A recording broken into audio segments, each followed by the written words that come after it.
Hey guys, hi, welcome back once again. My name is Vaishali, and today I want to talk about love, or rather, unlearning and relearning something about love. Something about love that's mature. So, a few days back, I had met this young couple, and when I say young, they were in their mid 30s. They were younger to me with regards to the age bracket that I fall in. And this was a couple that had been together for close to 6 to 7 years and were now wanting to get engaged to then get married. And in a way, it was both surprising and shocking to me that they had been together for 6 to 7 years and they were still not engaged. Now, of course, when I say that, I'm taking my age bracket into consideration. And there was another part of me which was curious to understand as to why they had not gotten engaged even after 7 years, despite wanting to get engaged, despite wanting to get married in the future. And when I shared my curious inquiry with them, they told me that they were going for pre-marital counseling. And that was something that I least expected to hear. And since that was not something what I had expected to hear, my curiosity grew further. And I happened to ask them as to why they were taking premarital counseling. That why after 6 to 7 years of staying together, they were now going for premarital counseling. And to which I got the most pragmatic, the most insightful, and the most loving answer. So as I looked at them waiting for my answer, they said that would you give any examination without preparing for it?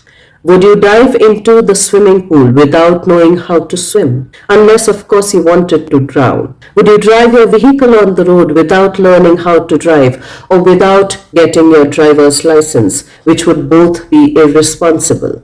Would you use any of your gadgets without reading the manual or at least without taking the instructions from somebody who's learned how to use the manual in the best manner possible, which kind of gave me a new perspective to think about things, to think about love, to think about relationships, to think about engaging in relationships. What gets one engaged in a relationship and what causes one to disengage. So I further asked them, were 6 to 7 years not good enough to get to know each other? Why could they not take the example of marriage from their own parents or from their own relatives or people from around them? And to those questions, the couple had a beautiful answer. They said that we wanted to have our own marriage.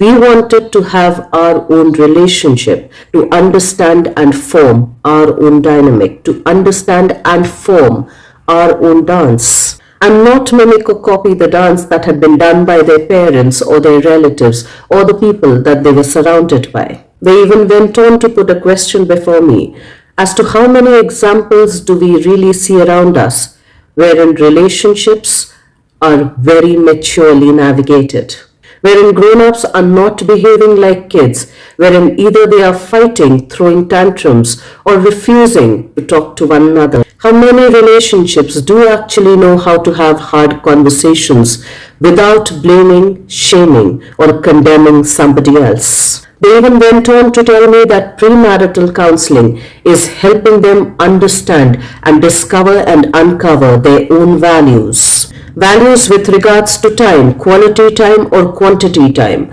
Values with regards to money. Value with regards to spending. Value with regards to investment.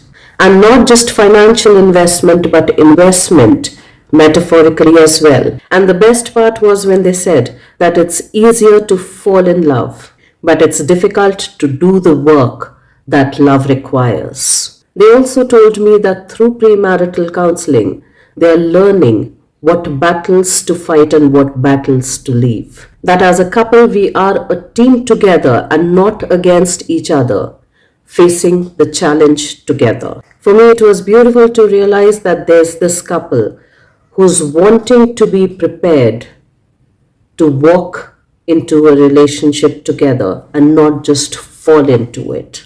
That there's this loving commitment that doesn't sound romantic at all, but that's very pragmatic, which tells us that for every big decision in life, one needs to be prepared.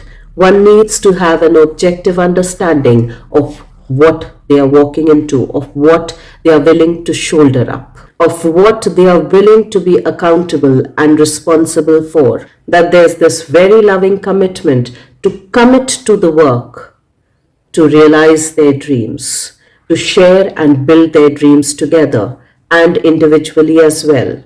That there's this beautiful, loving, and very pragmatic desire to not only just become aware of one's own self, but even become aware of the other and even become aware of the responsibilities and the accountabilities of what this partnership will entail, and not get it through the family members or their relatives because they all carry their own subjective biases. And many a times biases may lead to personal and interpersonal conflicts rather than enabling us repair and bridge the gap. So maybe at times or many a times it also helps to learn from our youngsters. And many a times we might get an insight about what becoming aware is all about. Let's try and think about all of those things, and I will see you once again the next week. Till then, stay tuned in. And guys, if you do like the contextual content of these videos, please do like, share, and subscribe.